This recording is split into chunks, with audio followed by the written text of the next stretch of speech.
Muy buenas noches, qué bueno que nos acompaña. Soy Darío Celis, le doy la bienvenida a Índice Económico y como todas las noches saludo con mucho gusto a María Elena Vega. Muy buenas noches, Darío, qué gusto saludarte. Y a Rogelio Varela. Darío, María Elena, ¿cómo están? Vamos a platicar hoy del negocio y el mercado de los videojuegos, un rubro que genera más de 42,000 millones de pesos al año. Comenzamos. De acuerdo con el Instituto de Finanzas Internacionales, en el contexto mundial que prevalece por la dinámica comercial que está aplicando Estados Unidos, México tendría que ofrecer un ambiente de certidumbre a los inversionistas de largo plazo que sí quieren quedarse en el país. La portavoz de la Casa Blanca, Caroline Leavitt, dijo que el presidente Donald Trump tiene mucho respeto por la presidenta de México, Claudia Sheinbaum, aunque señaló que la política de Estados Unidos es mantener la presión sobre el país vecino para luchar contra el narcotráfico. El secretario de Economía, Marcelo Ebrard, dijo que la eliminación de los aranceles impuestos por Estados Unidos a los vehículos pesados producidos en México es un asunto de alta prioridad y será uno de los puntos centrales que se plantearán en la revisión del TEMEC en 2026. La propuesta para modificar los aranceles de importación y elevarlos hasta 50% en productos provenientes de Asia quedó formalmente detenida.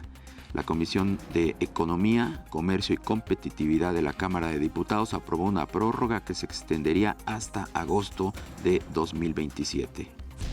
En agosto pasado, el indicador mensual de consumo privado creció 0.9% respecto al mismo mes de 2024. En el octavo mes del año, el gasto en bienes y servicios nacionales subió 0.3% y en bienes de origen importado avanzó 4.4%. Más de 70 millones de mexicanos hoy día están inmersos en la industria de videojuegos. Vea lo que le preparamos. De acuerdo a la firma de análisis Newzoo, a nivel mundial, en 2024, la industria de los videojuegos generó ingresos por 184.300 millones de dólares, un crecimiento de 0.2% en comparación con el 2023, alcanzando así su estabilidad tras el periodo de pospandemia. En términos generales, incluyendo consolas, PC y móviles, 95.4% de los juegos se distribuyeron en formato digital, dejando 4.6% para el formato físico, con lo que cada vez es más difícil justificar la presencia de unidades lectoras en el hardware del gaming. La estabilidad del mercado confirma la madurez de la industria, que ahora depende de la innovación para sostener su crecimiento. Un sector que en los últimos años ha crecido de manera exponencial es el de los videojuegos. No solamente involucra a niños y jóvenes, sino también a adultos. Pero ¿cuál es el futuro de esta industria? Para platicar de este tema nos acompaña Fernando Esquivel, analista de Competitive Intelligence Unit. Fernando, muy buenas noches. Hola, ¿qué tal? Qué gusto estar platicando con ustedes de este tema. Pues platícanos un poco en términos generales de qué tamaño es el mercado de videojuegos en nuestro país y cuántos gamers hay. Es muy grande, llegamos a 42,000 millones de pesos en 2025, es lo que estamos esperando. Es un crecimiento anual de 2.5% año con año, que no es tan grande, pero pues comparado con la economía en su conjunto pues, sigue siendo el triple, ¿no? De eso, en México ya somos 73 millones de personas que se declaran gamers. Eso es que juegan de forma casual una vez al mes, sí, o los superintensivos que juegan diario, ¿no? Pues son 73 millones, esto es 60% del total de la base de personas de 6 años o más en el país, de los cuales 80% son casuales y 20% son los que llaman en la industria hardcore, ¿no? Que sí, invierten mucho y juegan mucho. Claro. Oye, Fernando, ¿y esto versus otros países, cómo se encuentra México? Pues es una industria históricamente grande, somos los segundos en Latinoamérica y que hemos crecido mucho, ¿no? ¿Después de quién? De Brasil. Okay. Brasil es el primer lugar. En tamaño, como porcentaje, somos los primeros, ¿no? En el porcentaje de jugadores entre toda la población. Y hemos crecido mucho, ¿no? Lo que veíamos de la industria en México es que veíamos crisis que otras industrias no crecían y en México parecía que lo que llaman la elasticidad los economistas, ¿no? De que a pesar de que no había tanto dinero, los mexicanos seguíamos invirtiéndole, ¿no? Históricamente el crecimiento es entre 5 y 6% por año. ¿Qué es lo que ha detonado y nos ha colocado en estos números como país? Pues yo creo que es una industria creativa que los mexicanos nos gusta mucho, ¿no? Son las historias que tienen los videojuegos, es todo un ramo, ¿no? Los personajes, ¿no? Que creo que es algo que nos gusta muchísimo a los mexicanos. Y otra cosa que nos encanta, por ejemplo, son los deportes, ¿no? En México somos los mayores consumidores de juegos de fútbol. Esto es un ramo que ha crecido también bastante, y también la industria de telecomunicaciones ha ayudado, ¿no? Porque mucho de este crecimiento es porque los smartphones, los teléfonos móviles han crecido muchísimo, sobre todo los de gama media y alta, que son consolas de videojuegos en potencia, ¿no? Un smartphone ya es un juego muy elaborado, entonces esto ha ayudado muchísimo a la adopción en segmentos de edad y de nivel socioeconómico que antes no jugaban y hoy lo pueden hacer. Claro. Fernando, ¿se ha medido de alguna manera pues la contribución del videojuego en el aprendizaje de niños y jóvenes? Sí, hay muchos estudios que miden las ventajas. De hecho, ahorita tenemos toda esta polémica de que le quieren poner un impuesto y veían las desventajas, ¿no? Que pueden generar violencia, dice el documento, habrá que ver. Pero también el mismo documento del IEPS señala todas las ventajas que tienen los videojuegos, ¿no? Que no tienen otros segmentos a los que le quieren poner este IEPS, como el tabaco, ¿no? O el refresco. ¿No? Ventajas cognitivas de que los chavos pues, tienen retos, ¿no? Y tienen que idear, analizar problemas, idearlos, irlos mejorando, aprendizaje. Resolver. Hay muchos culturales, ¿no? Hay muchos contenidos culturales también dentro de ellos. Sociales también, ¿no? La OMS en 2020 dijo a los chavos jueguen, porque es la forma de que estando encerrados podemos socializar, ¿no? Competencia sana, ¿no? Que también es un mercado donde se compite mucho, y habilidades digitales, ¿no? Que también los chavos es su primer contacto con todo lo digital, claro, por ahí. Oye, Fernando, está el impuesto, pero también es una realidad que se requiere una mayor regulación. Desafortunadamente no sabes quién está detrás de la cama, o de la pantalla, o del celular, o del aparato donde estés jugando. Y ha habido comenzó a darse violencia en este tipo de videojuegos. Más allá del impuesto, ¿se tendría que ver una regulación?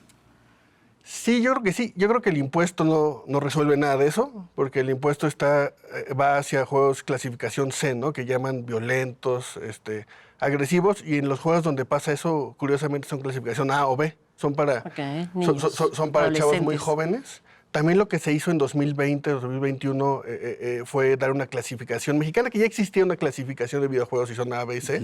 Lo que hizo el gobierno mexicano es hacer una clasificación equivalente a la de todo el mundo con A, B, C, D, y decir los juegos tienen que tener de tal tamaño la estampa para clasificar, ¿no? Creo que eso sirve. Creo que también es un mercado que se tiene que autorregular mucho por los padres en casa, ¿no? Porque son los primeros que tienen que estar bien por esto que sí está pasando, ¿no? Que dentro de los juegos los chavos pues pueden comunicarse con extraños, ¿no? Y eso creo que es la principal alerta que está saliendo en los juegos, que puedan tener comunicación y de ahí algún contenido que pues no sea bueno para ellos definitivamente. Yo me quiero referir a la tecnología, a la innovación. La industria del videojuego de por sí es una industria innovadora, disruptiva.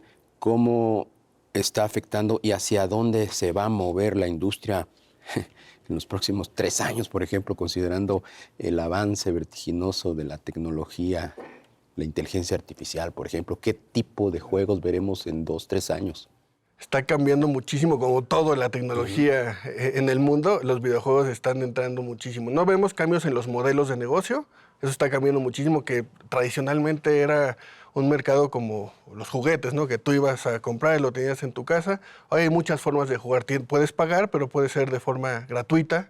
Puede ser gratuito, pero compras cosas dentro del juego, sí, ¿no? El modelo de negocio es una cosa que está comprando, pero la forma de interactuar dentro del juego también va a cambiar muchísimo, ¿no? Esto que decías de la inteligencia artificial ayuda mucho porque reconoce cosas dentro del juego y entonces cambia la historia y la dinámica dentro de los juegos, ¿no? El mismo juego con inteligencia artificial va cambiando cosas por cómo tú juegas, por tus preferencias, y eso para un sector como la generación Z es muy importante, ¿no? Porque a ellas les gustan más experiencias personalizadas, ¿no? De cómo juego yo, cómo soy yo, que cambie el juego, y eso creo que va a ser algo muy importante dentro de los próximos años para esta industria.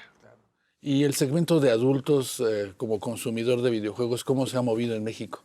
ha crecido muchísimo. Les decía que 60% de la población ya juega en México mayor de 6 años, y esto es porque el segmento que está creciendo es el de más de 50 años, ¿no? Que antes hace 30 años no jugaba ese segmento, como que era muy ajeno a esto, y esto creo que tiene mucho que ver porque son jugadores casuales, ¿no? Son muy diferentes, no invierten mucho dinero, no gastan mucho, usualmente juegan juegos gratuitos y que tienen que ver con puzzle, rompecabezas, ¿no? Estos juegos como Candy Crush y todo eso, que es más bien que un ratito estás aburrido en tu casa y sacas el celular para distraerte, más que como los chavos que pasan 2-3 horas en cada sesión de juegos. Fernando, ¿y qué pasa con los juegos educativos? ¿Tenderán a tener oportunidad dentro de este mercado más allá del pues socializar o entretenerte un rato?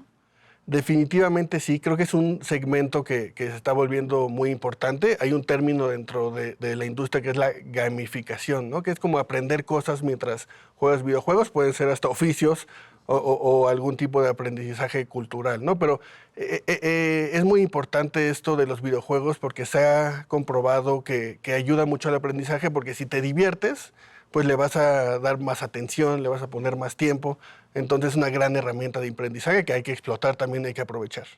¿La industria del videojuego puede hacer de México un centro de producción de manufactura? Sí, definitivamente sí. Ha cambiado mucho eso también. Nosotros estamos muy en contacto con la Asociación de Entretenimiento Interactivo y ellos nos dicen que solamente en la asociación hay 47 desarrolladores de videojuegos en México, ¿no? Que dejan una ganancia de 500 millones de pesos al año, entre eso y bastantes empleos también, ¿no? Y por eso también la preocupación del impuesto, ¿no? Porque al poner un impuesto no afectas a los juegos AAA. ¿Cuánto sería este impuesto? ¿Y en otros países no lo generan? ¿No hay? El impuesto en México es de 8%. El problema es que pagan IVA, eso está bien, y es lo que todos pagan, pero aparte va a ser un impuesto especial extra a los juegos que llaman violentos de 8%, ¿no? Que sí recauda, el gobierno está calculando 183 millones, pero lo que no están viendo es que también van a dejar de consumir muchas personas, y entonces la recaudación del IVA va a bajar, ¿no?